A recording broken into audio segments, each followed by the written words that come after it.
Assalamualaikum warahmatullahi wabarakatuh. Shalom, Om Swastiastu, Namo Buddhaya, dan salam kebajikan. Perkenalkan, nama saya Gregoria Nisa Seksio Ngasut, NIM PO 713032310118, Program Studi Diploma 3 Teknologi Laboratorium Medis, kelas A tingkat 1. Pada saat ini saya akan mempresentasikan tentang sejarah perkembangan bahasa Indonesia dan sejarah perkembangan ejaan di Indonesia. Sejarah tumbuh dan berkembangnya bahasa Indonesia tidak lepas dari bahasa Melayu, di mana bahasa Melayu sejak dahulu telah digunakan sebagai bahasa perantara atau bahasa pergaulan. Bahasa Melayu tidak hanya digunakan di Kepulauan Nusantara, tetapi juga digunakan hampir di seluruh Asia Tenggara. Selain itu, bahasa Melayu juga berfungsi sebagai satu, bahasa kebudayaan, yaitu bahasa buku-buku yang berisi aturan-aturan hidup dan sastra. Dua, bahasa perhubungan atau language French antara suku di Indonesia. Tiga, bahasa perdagangan baik bagi suku yang ada di Indonesia maupun perdagangan yang berasal dari luar Indonesia. Keempat, bahasa resmi kerajaan.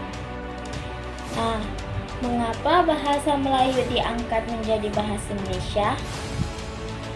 Ada beberapa alasan mengapa bahasa Melayu diangkat menjadi bahasa Indonesia, yaitu satu, bahasa Melayu sangat sederhana dan dipelajari. 2. Bahasa Melayu juga tidak mengenal tingkatan bahasa. 3.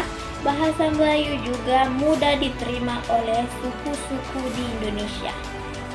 Sekarang saya akan menjelaskan sejarah perkembangan ejaan di Indonesia dari zaman Van Ophuijsen sampai dengan EJD. 1. Ejaan Van Ophuijsen dimulai dari tahun 1901 sampai dengan 1947. Ejaan ini merupakan pengembangan ejaan bahasa Melayu dengan menggunakan huruf Latin yang dilakukan oleh Profesor Charles Van Ophuijsen, ahli bahasa berkebangsaan Belanda, dibantu oleh Engku Nawawi gelar Sultan Makmur dan Muhammad Tabi Sultan Ibrahim. Ejaan ini menjadi panduan bagi pemakai bahasa Melayu di Indonesia. Yang kedua, ejaan Republik.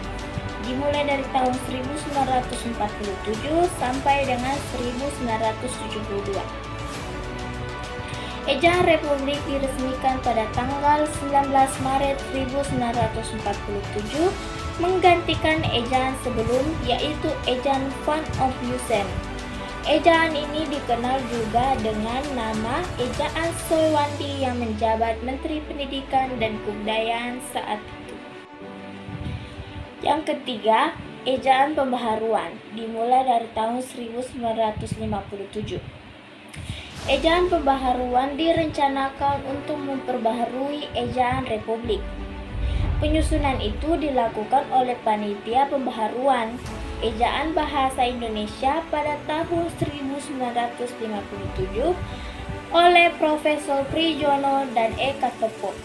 Namun, hasil kerja panitia itu tidak pernah diumumkan secara resmi, sehingga ejaan itu pun belum pernah diberlakukan.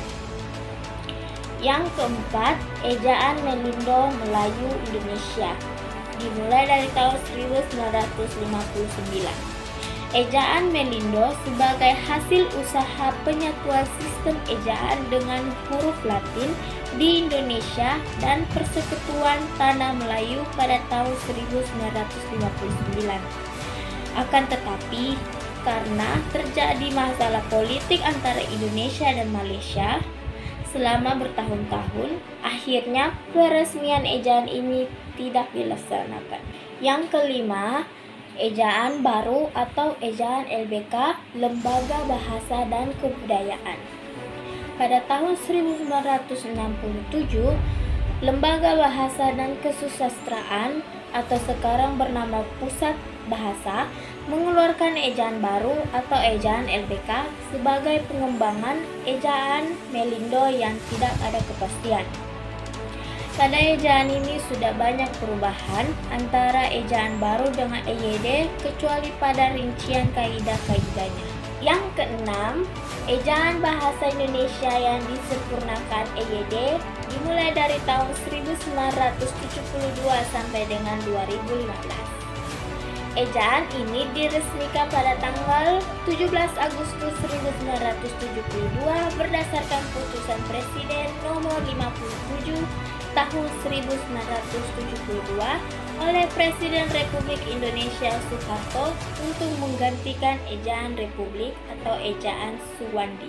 Yang ketujuh, ejaan Bahasa Indonesia atau EBI pada tahun 2015.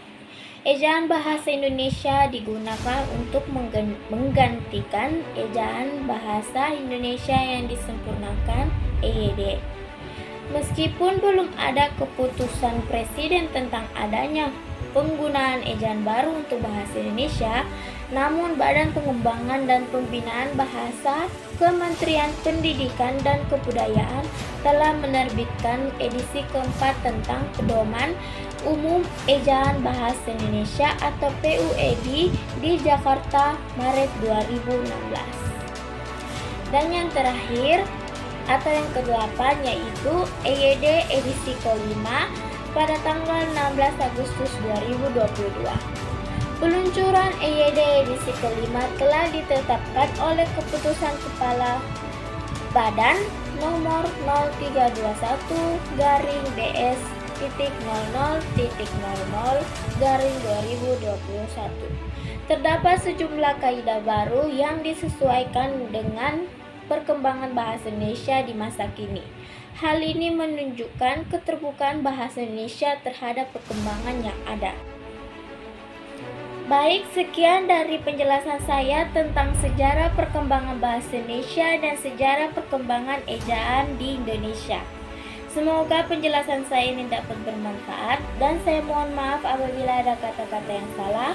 Saya tutup presentasi saya ini dengan mengucapkan terima kasih.